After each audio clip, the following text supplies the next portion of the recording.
Sydney's COVID cluster is rapidly moving from east to west, with authorities worried it's starting to look like Melbourne's second wave. Infection numbers appear to be receding in eastern Sydney areas, but that's being offset by a growth in transmission in western Sydney.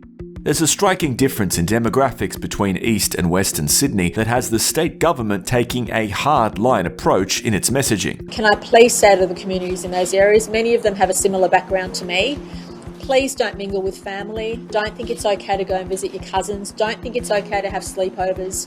Throughout Western Sydney, there's a dire combination for COVID of higher rates of precarious work, larger households, and ineffective public health efforts among the community. Homes in Western Sydney house more people on average, and therefore more household contacts that positive cases could potentially infect. More than 20% of households in Fairfield and Liverpool are made up of 5 or more people, compared with just 3.7% of households in the city of Sydney. It does appear to be predominantly across social groups or connected households. Residents are also more likely to be in jobs where working from home is difficult, increasing their risk of being exposed in the workplace. ABS data shows fewer residents identify themselves as professionals or managers where working from home is a more common option during a lockdown.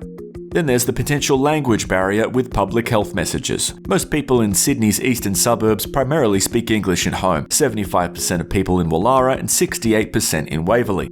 The opposite is true in the parts of Western Sydney now seeing cases increase. In Fairfield, 24% of people speak English at home and 34% of people in Canterbury and Bankstown. There's no doubt there needs to be a better messaging through those multicultural communities. I'm not saying that we shouldn't, but we're all in this together.